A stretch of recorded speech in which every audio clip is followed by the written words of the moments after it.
Wait, let's see some recap of the first part.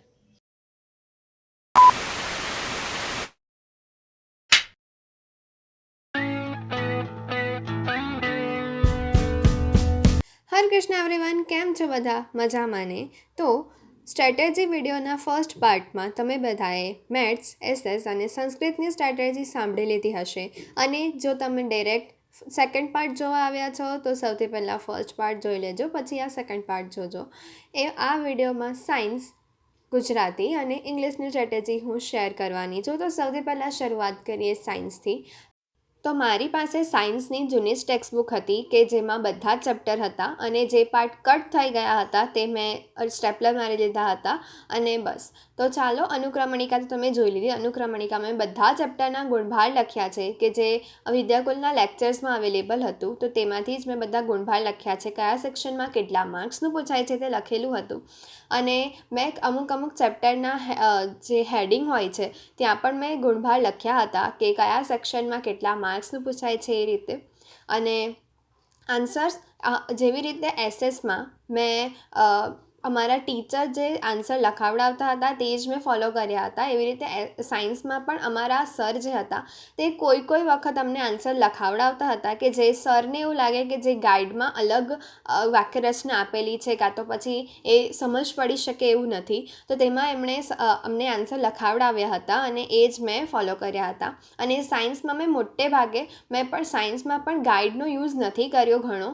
એટલે એવું નથી કે નથી જ કર્યો છે, પણ ઓછો કર્યો છે. કારણ કે મેં મારા નોટ્સ જે હતા તે એટલા ડિટેલ્સમાં બનાવી લીધા હતા કે જેના લીધે મારે કોઈ પણ ક્વેશ્ચન આન્સર્સ મારે લર્ન કરવો હોય તો મારે કોઈ નવનીતની યુઝ નહીં કરવી પડે. એટલે જ્યારે નોટ્સ બનાવતી વખતે હું લઈને બેઠી હતી. જો કદાચ તમે મારો જૂના વ્લોગ્સ જોયા હોય તો તમને ખ્યાલ હશે કે એક મારો વિડીયો હતો, એક વ્લોગ હતો કે જેમાં હું મારી ફ્રેન્ડ સાથે નોટ્સ બનાવતી હતી. અને ત્યારે મેં તમને કીધું હતું કે હું નોટ્સ કઈ રીતે બનાવું છું. તો ના જોયું હોય તો એ જોઈ લેજો. તેની લિંક હું ડિસ્ક્રિપ્શન બોક્સમાં આપી દઈશ. અગર તમને હજુ બે જાણવું હોય કે તમે કઈ રીતે નોટ્સ બનાવશો તો તમે કમેન્ટ કરજો, હું તમને હજુ સારી રીતે સમજાવીશ. તો બસ એવી જ રીતે તમે જોઈ શકો છો, મેં ટેક્સ્ટબુકમાં પણ બધા પેજ લગાવેલા છે. મેં પેજ એમાં મૂકેલા છે ડાયગ્રામ્સને. એવી રીતે પેલું ફ્લો ચાર્ટ બનાવ્યો હોય કાં તો પછી શોર્ટમાં મેં લખ્યું હોય જેમાં મને સમજ પડે છે, જેમાં મેમરાઇઝ કરવામાં મને સારું રહે છે, તેવી રીતે મેં લખેલું હતું. અને ઘણું ખરું હું વિદ્યાકુલના ટોપર બેચમાં હતી, એટલે તેમાં જે સર પીપીટી બતાવતા હતા અને તેમાંથી પણ મેં ઘણા બધા આન્સર્સ લખેલા છે. કારણ કે એ પણ ખૂબ જ સારી રીતે સમજાવેલા હતા, તો એમાંથી મને સમજ પડતી હતી. એટલે આ વાતનું જરૂર ધ્યાન રાખજો કે તમે કોઈ પણ ક્વેશ્ચન આન્સર્સ લર્ન કરતા હો તે જ લર્ન કરજો કે તેમાં તમને વધારે સારી રીતે સમજ પડે અને તમને તેને મેમરાઇઝ કરવામાં સરળતા રહે. એ જ ફોલો કરજો, કારણ કે એ જ બેસ્ટ રહેશે. હું એઝ અ સિનિયર તમને કહીશ કે તમે નવનીતનો યુઝ ના કરતા, ખાસ કરીને ફિઝિક્સમાં ક્વેશ્ચન આન્સર્સ જે છે એમાં જે આન્સર આપેલા છે, ખાસ કરીને 12મા અને 13મા ચેપ્ટરના, તે ઘણા અઘરા છે. મારા હિસાબે તો ઘણા અઘરા છે, કારણ કે એમાં મને જ સમજ ના પડતી હતી. અને હિરેન સર પોતે પણ એવું કહેતા હતા કે એમાં જે અમુક વસ્તુ છે તે સમજ પડે એવું નથી. એટલે તમે જેમાં તમને સારી રીતે સમજ પડે, એટલે મને વિદ્યાકુલના લેક્ચર્સમાંથી સમજ પડતી હતી અને તેની પીપીટીમાં જે આન્સર્સ લખેલા હોય તે મને સારી રીતે સમજ પડતી હતી, તો હું એ જ વાંચતી હતી. અને એવું નથી કે તમે કોઈ ગુજરાત સરકારે એવું તો કહેલું નથી કે પછી તમે આવી રીતે જ આન્સર લખો, આ જ તમે પ્રકાશનના આન્સર ફોલો કરો, એવું તો કશે લખેલું નથી. તમને ખાલી ચોપડીમાં જે આપેલું છે તેની તમે માહિતી પણ આપી દેશો ને, એ પણ તમારા માટે બેસ્ટ રહેશે. એટલે બસ એવી જ રીતે ફોલો કરજો, એ જ ફોલો કરજો જો તમને સારી રીતે સમજ પડતી હોય. એટલે આ વાતને ધ્યાનમાં રાખજો.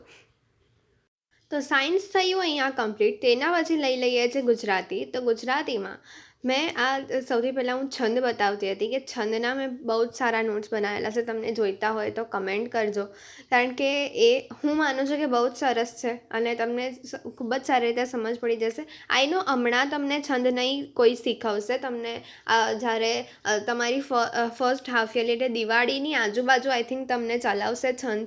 પણ મેં જે લખેલા છે ને, મેં જેવી રીતે એના નોટ્સ બનાવેલા છે ને, એ બહુ જ સારા છે. એટલે તમે કમેન્ટ કરજો. અને ખાલી એ જ નહીં, ખાલી છંદ જ નહીં, મેં બધા જ ગ્રામર માટેના સારા નોટ્સ બનાવેલા છે. તમને જોઈતા હોય તો કમેન્ટ કરજો. અને હા, ગુજરાતીમાં બધા જ ચેપ્ટરની એક સમરી ટાઈપ તૈયાર કરી દેજો. અને એના ગુજરાતી માટે તમે નવનીતનો યુઝ કરી શકો છો, કારણ કે મેં એ જ યુઝ કરી હતી. અને લાસ્ટમાં જ્યારે સંસ્કૃતની જેમ જ જ્યારે એક્ઝામ નજીક આવવાની હોય ત્યારે તમે અપેક્ષિતનો યુઝ કરી શકો છો, કારણ કે મેં પણ અપેક્ષિતનો યુઝ કર્યો હતો ગુજરાતી અને સંસ્કૃત માટે. એમ તો મેં 3 અપેક્ષિત ખરીદેલી હતી, મેથ્સની, સંસ્કૃતની અને ગુજરાતીની. મેથ્સ માટે તો ખાલી મેં દાખલા જોવા માટે જ ખરીદી હતી, પણ મેં વધારે ફોલો તો આખી જે અપેક્ષિત વાંચી હોય ને તે તો ખાલી સંસ્કૃતની અને ગુજરાતીની જ છે. મેથ્સની લીધી હતી પણ મેં એટલી બધી યુઝ નહીં કરી હતી. મેં એવું વિચારીને લીધી હતી કે હું સેક્શન એમાંથી પ્રેક્ટિસ કરીશ, પણ મારેથી નહીં થઈ શકી હતી. તો એ ધ્યાનમાં રાખજો. આઈ નો તમે વિચારતા હશો કે આ બેકગ્રાઉન્ડમાં શું ચાલે છે, પણ મારી પાસે કોઈ ક્લિપ જ નથી કે જે તમને હું શો કરી શકું. તો મારા ફોનના કેમેરામાં જે ઓલ્ડ ક્લિપ્સ પડી હોય તો તેનો હું યુઝ કરું છું, તો એના માટે રિયલી સોરી. હા, તો હવે ગુજરાતીનું પણ મારે જે કહેવું હતું તે કમ્પ્લીટ થયું. હવે લાસ્ટમાં આવે છે ઇંગ્લિશ. ઇંગ્લિશમાં તમે એક વસ્તુનું ખૂબ જ ધ્યાન રાખજો કે તમારા લોકોએ જે ક્વેશ્ચન આન્સર છે ને તેને લખીને પ્રેક્ટિસ કરવાની છે. એવું નથી કે તમે એવું નહીં વિચારતા કે ઇંગ્લિશ જ છે ને એમાં બધું જોઈને જ લખવાનું હોય, ફકરા પરથી લખવાનું હોય, ડેટાબેઝ ક્વેશ્ચન આન્સર્સ હોય, બધું અંદર આપેલું જ હોય, એટલે કોઈ તૈયારી કરવાની જરૂર નથી. પણ એવું નથી યાર. તમારે સેક્શન એના જે ક્વેશ્ચન આન્સર્સ છે, પેરેગ્રાફ બેઝ ક્વેશ્ચન્સ છે, પછી સ્ટાન્સા બેઝ ક્વેશ્ચન આવશે, પછી શોર્ટ નોટ આવશે, પછી સેક્શન બીમાં ડેટાબેઝ ક્વેશ્ચન આન્સર આવશે, પછી આપણે ડાયલોગ પરથી ક્વેશ્ચન આન્સર હોય, તેમાં અનસીન પેરેગ્રાફ હોય, એવી તો ઘણું બધું હશે કે તેની તમારે લખીને પ્રેક્ટિસ કરવી પડશે. તેના માટે તમારા હિસાબે જે કોઈ સારી બુક હોય કે જેમાં આવી રીતે બધું મળી જતું હોય, મારી પાસે વ્રજ પ્રકાશનની જે આવે છે બુક, તે મેં યુઝ કરી હતી. અને એમાંથી એ તો અમને સ્કૂલમાં જ કરાવતા હતા, એટલે એમાંથી મેં એ ફોલો કરી છે, એમાંથી ક્વેશ્ચન આન્સર્સની પ્રેક્ટિસ કરી છે, ડેટાબેઝ ક્વેશ્ચન આન્સર્સ એમાંથી જોયા છે. તો એ તમે યુઝ કરી શકો છો. અને ધ્યાન રાખજો કે તમારે ઇંગ્લિશમાં લખીને જ પ્રેક્ટિસ કરવાની છે બધી. પછી આવે છે સેક્શન સી અને ડી. તે આખા ગ્રામરના હોય છે, તો તેમાં તમે ચાહો તો તમે બંને સેક્શનમાં ફૂલ માર્ક્સ કવર કરી શકો છો. મને યાદ છે ત્યાં સુધી તે બંને સેક્શન 16 માર્કના હોય છે આઈ થિંક. તો તેમાં તમે ફૂલ માર્ક્સ કવર કરી શકો છો. તો એનું ધ્યાન રાખજો કે તમે સારી રીતે ગ્રામરની પણ પ્રેક્ટિસ કરીને જાઓ. બધા ગ્રામરના ટોપિકની તમારે લખીને પ્રેક્ટિસ કરવાની, કે જેથી તમને બધું ખ્યાલ રહે કે ક્યાં કયો સુધારો કરવાનો છે. ચેન્જ ધ ટેક્સ્ટ હોય છે, પછી ફિલ ઇન ધ બ્લેન્ક્સ હોય છે, એક્ટિવ પેસિવ વોઇસ હોય છે, તે બધી તમારે લખીને જ પ્રેક્ટિસ કરવાની છે. આફ્ટર ઓલ તમારે આખું ઇંગ્લિશ જે છે તમે તે લખીને જેટલી વધારે પ્રેક્ટિસ કરશો તેટલા તમે વધારે માર્ક્સ તેમાં સ્કોર કરી શકશો. અને ગ્રામરના તો બંને એવા સેક્શન છે ને કે તમારે વધારે પ્રેક્ટિસ કરી હશે ને તમે લખીને, તો તમારા ફૂલ માર્ક્સ આવશે બંને સેક્શનમાં.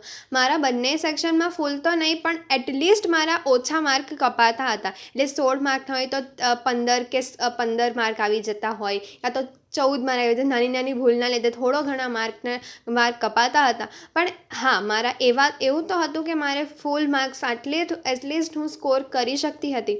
એકવાર મારા બંને સેક્શનમાં ફૂલ માર્ક્સ પણ આવ્યા છે. એટલે એનું ધ્યાન રાખજો કે તમે સારી રીતે તેને પ્રિપેર કરો, લખીને પ્રિપેર કરજો આખું ઇંગ્લિશ. એટલે તમે સારા માર્ક્સ કવર કરી શકશો, તમારી ટકાવારીને વધારી શકશો. તો બસ આજના વિડીયો માટે બસ આટલું જ. મારી બંને સ્ટ્રેટેજીના પાર્ટ પૂરા થાય છે. આના પછી એક વિડીયો આવશે જેમાં હું મારી 10th એક્સપિરિયન્સ કહીશ. એ જલ્દીથી આવશે. હું ટ્રાય કરીશ કે 1-2 દિવસમાં એ વિડીયોને પણ અપલોડ કરી દઈશ. તો મળીએ છીએ બીજા વ્લોગમાં. ત્યાં સુધી હરે કૃષ્ણ.